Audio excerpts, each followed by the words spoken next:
Hello, and welcome to today's Daily Deer. This is Daily Deer episode number 9. We're going to start off with our quote of the day, which is by Theodore Roosevelt. Wild places should be preserved, not because of them being useful, but because they are beautiful. And as you know, Theodore Roosevelt, father of conservation, set aside many of our country's national parks and beautiful places for us to all enjoy. The utility of that, interesting quote there, but yeah, sometimes it's just about preserving something for what it is. Not that it's going to be a subdivision and make lots of money, but to be that escape that we all look for.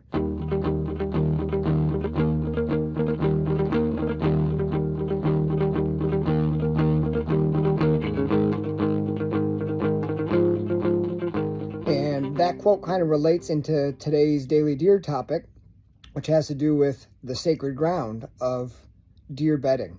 Where a deer spends the majority of its time and lives is obviously a sacred space. They've chosen it for a reason, for security, for comfort, and comfortability for a deer is not how squishy or memory foam their padding is, but how that sacred space affords them the opportunity to continue living and surviving in a place filled with predators.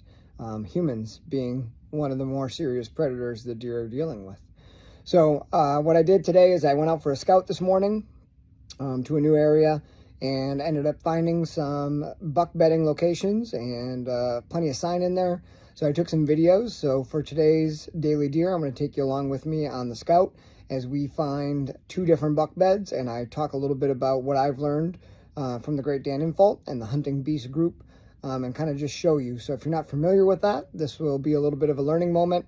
If you've already heard about secondary or satellite buck bedding and primary buck bedding, this is just a nice visual example of that in some alder and marsh settings. So we'll play the clip for you here, and hopefully you can learn something. Enjoy, and thanks for watching.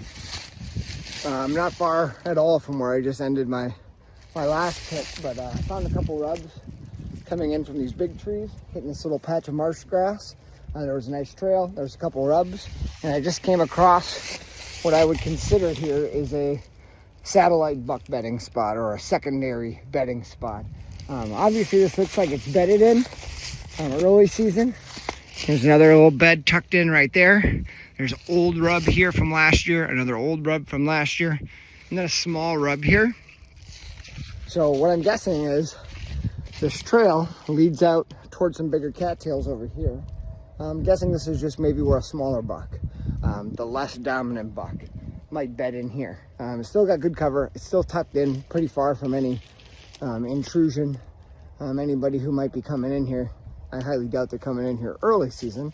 So it's a good bedding spot, but seeing these smaller rubs and these beds aren't really pounded in, it doesn't make a ton of sense that this is like an ideal bedding spot for predators.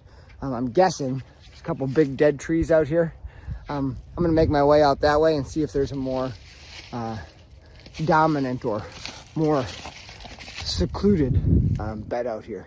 But just thought I'd flip it on. I got another patch of alders here. I can already see some rubs in there. So the sign is picking up at what I consider to be a satellite or a secondary buck bed. Dan Infalt talked a lot about satellite buck beds, meaning you've got your number one best location for safety, mature buck or the biggest buck of the group typically takes that, and then the satellite deer bed around it, and they almost act like a little alarm system. So if something's coming in from whatever direction, those younger deer, smaller deer, will tend to pick those up and bust past the big one, letting them know. I didn't find this before. I just did a big walk. I walked that entire section over there where that little waterway was, found lots of good sign. And I just came back and I found what I would consider the primary buck bed, which is right over here. I'll show you guys. So that smaller bed is right there, and then this looks like the exit trail for what I would assume is a larger deer. Back here, so you can see that trail coming through these cattails. A couple little rubs on the exit trail. You can see they're on this side, meaning he's exiting out this way. And then really nice spot right here big old dead maple. And right here,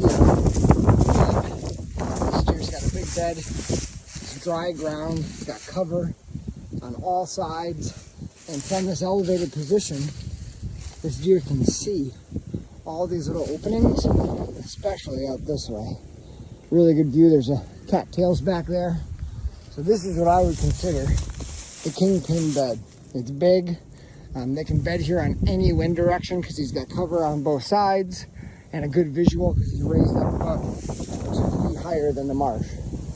So found one of the big beds. I'm gonna keep doing some looking. Might go out in those cattails, see what else I can find.